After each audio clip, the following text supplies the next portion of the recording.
Mother Divine, who greeted me when we rolled up with her daughter, who said, if I'm going to win her vote, I've got to win her daughter's affection. So I'm going to work on it over the course of this talk. You just give me signals if I'm hitting it or not, okay? We were going to be joined, I don't know if they're here yet, but State Representative Garvin might join us. Thank you for being here. We are grateful. And State Representative Ott. Let's hear it for Representatives Garvin and Ott for the service that they provide to this state, by extension to this country. So, we just had a town hall a little bit earlier today in Sumter. Beautiful collection of people from all walks of life, mostly Democrats, but some Republicans as well, who came out not for a candidate, not for a political party, but because they understand the urgency of this moment and they want to stand up to be counted, to make sure that they can tell their kids, as Amy and I want to tell our kids, when all this stuff was going on, when they were talking about banning Muslims or building walls, or putting kids in cages, when we were making a complete mess of our foreign policy, closing down markets that farmers had worked their entire lives to open up. When we had an economy that had produced winners and losers that describe a wealth and income inequality that we had never seen in the living lifetime of anyone here today, anyone alive in this country. They want to know that we met this challenge with everything that we had and with every single one of us. And when I look back to other moments of division, other tests that we've faced, somebody presented to me this speech that Robert Kennedy made in 1967. It was at the end of the year in December, and he was talking about a very polarized, a very riven country at that moment and what it was going to take to bring us back together. And he said, despite the divisions, despite the differences between us, we share this precious possession, which is the name American.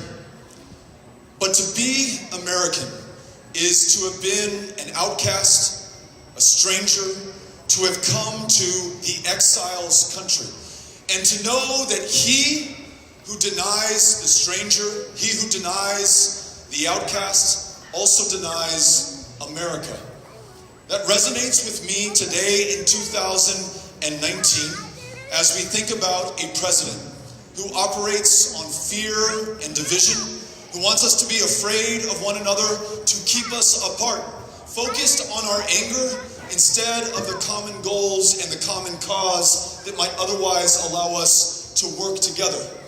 When Kennedy talked about the exiles, I think about those who traveled 2,000 miles, the length of Mexico, much of that on foot, some of it atop a train known as the Beast or La Bestia, fleeing the deadliest countries on the face of the planet today. Ask yourself, what would compel you to send your child on that 2,000-mile journey? That 3-year-old boy that we encountered in the cornfield just outside of Brownsville, Texas, who showed up alone, but for the telephone number written in permanent marker on his shoe. His mom did that only because it was the only choice that she had in order to protect his life. And under this administration, and in this country, and in this great democracy, so often we have met that child, not with our compassion from a country of asylum seekers and refugees and immigrants, but our intolerance and our cruelty, placing him in a cage, and if he was lucky enough to show up with his mother, deporting her back from the very country from which she fled, separating her from the child for which she risked her life.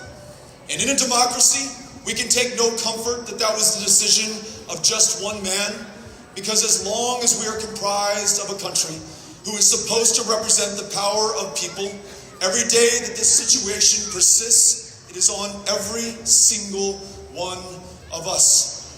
To deny that immigrant child is to deny our future, to deny who we are as Americans. And it is what has compelled us to offer a bold, ambitious plan to rewrite this country's immigration laws in our own image, to reflect the fact that El Paso, Texas, my hometown, is one of the safest cities in the United States of America, and it has been 20 years running, not despite the fact that we are a city of immigrants, but because of the fact that we are a city of immigrants. Those who would willingly leave their countries, their language, their culture, their family to choose us, to do better for themselves and for their kids, but also because they were called by our greatness. They were inspired by the United States of America, and they want to contribute what they have, their genius, their potential, to the success that we all share. If that is a problem, it is the best possible problem that we could have. So let's do this. Let's make sure that the more than 9 million legal permanent residents who call this country home right now become U.S. citizens as soon as possible to contribute to their full potential. Let's guarantee that more than 1 million dreamers who came here at a very young age, who are just as American as anyone else here tonight, never have to fear deportation back to a country whose language they do not speak, where they no longer have family, where if against those long odds they are successful, they will be successful for that place, not ours. Make them U.S. citizens and then extend the opportunity to their siblings, to their parents, to millions more in this country, working the toughest jobs under the sun, so often not worked by those who are born in this country. We do that, we renew our tradition, we fulfill our promise and our purpose, and the greatest beneficiary is not the immigrant and her family, it is all of us in this country. Let's live up to our values in America.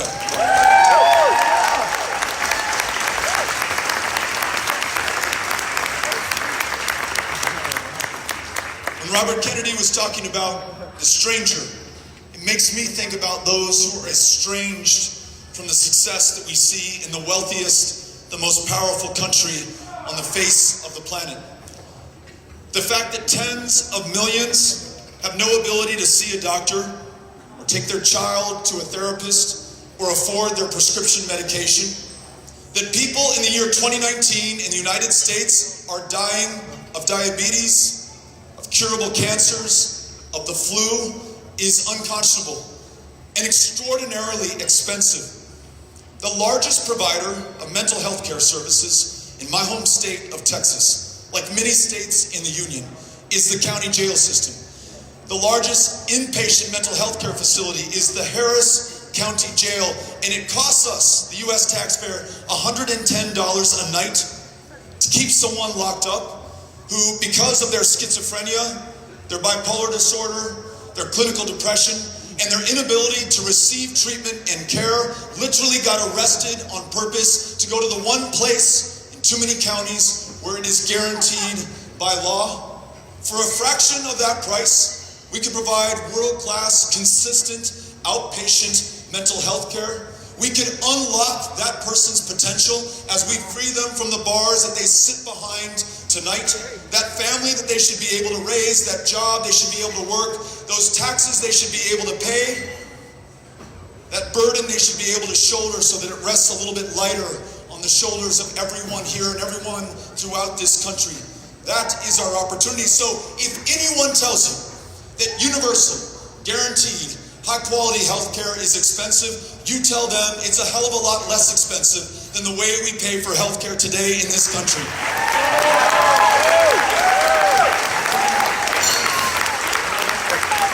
And let's make sure that universal means everybody, that it's guaranteed, that it's high quality, that it's the ability to afford those prescription medications, to see a mental health care provider. And for women, it means making your own decisions about your own body and having access to the help that allows you to do that.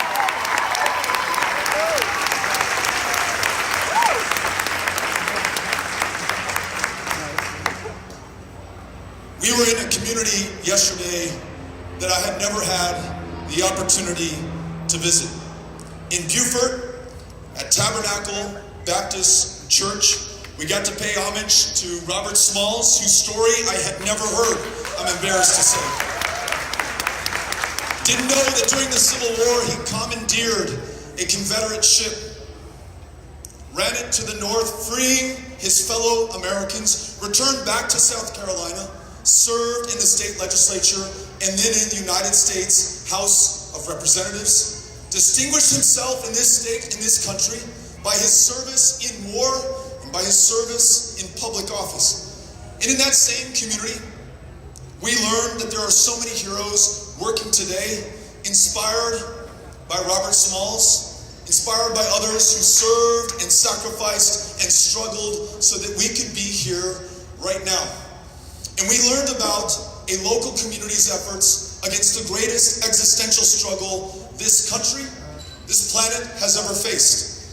The fact that we are on track to warm more than 2 degrees Celsius over pre-industrial revolution levels, and that warming and the storms and the floods and the fires and the droughts that it will cause, not because of God, not because of Mother Nature, but because of you and me, our emissions, our excesses, our inaction in the face of the facts and the science and the truth. We do not lack for resources or technology or a history of innovation.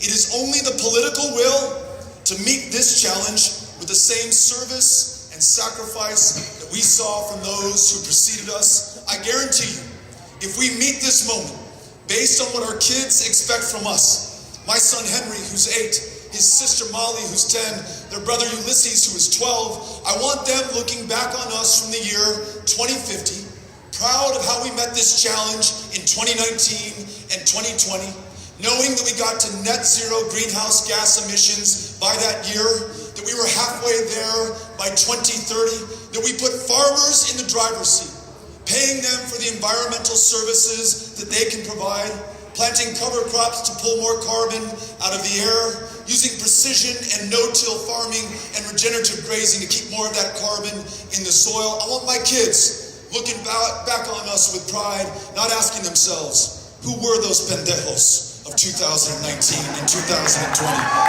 Ladies and gentlemen, we've got to be the heroes, not the pendejos of this story. We've got to meet every single one of these challenges, especially the greatest of all time, with every single one of us.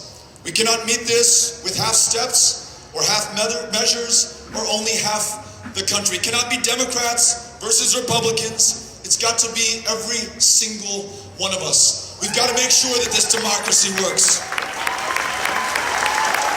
And listen, I know from serving in the United States Congress every single day of the 6 years of my 3 terms in the minority, the only way we're going to get anything done is to bring people into the solutions. When we found we had a crisis in mental health care access for veterans, and that we're losing 20 a day by their own hand every single day in this country, and 16 of those 20 were unable, for whatever reason unwilling, perhaps because of the long lines, to see that psychiatrist or psychologist or therapist or social worker who could save her life. We wrote a bill to address this, to expand access, but we had to write that bill with a Republican if it was going to have any chance of getting passed, and so we did.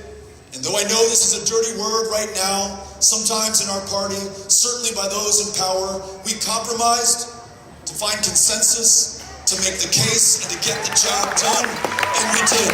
Signed into law by the one man with whom I agree on almost nothing, Donald Trump, but we found enough common ground with him to make sure that we serve those who put their lives on the line for this country. And then in Texas, we saw an example of our democracy reawakened. A state that had ranked 50th in voter turnout before 2018. 50th, not because we love our democracy any less than you do here in South Carolina. 50th by design, because we were drawn that way. Based on your race, your ethnicity, your country of national origin, you would be drawn out of a congressional district to diminish the power of your vote or any chance that we would ever hear your voice. And people made the logical conclusion that their vote counted for a little bit less than the other person who was of a different race than they were, and they stayed at home. But during our campaign across the state of Texas, We went to every single one of the 254 counties. It did not matter how blue or big.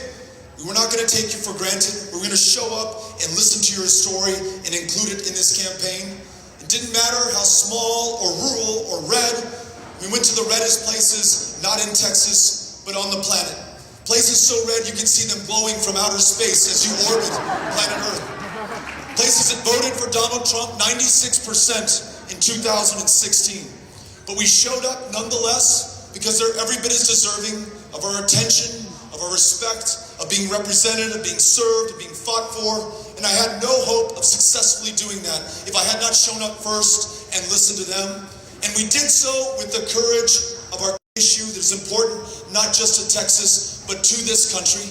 And at the end of the day, though we were down 2.6% on election night, our democracy in Texas was transformed, led by young people who during early voting showed up at a rate of 500% over the last midterm election.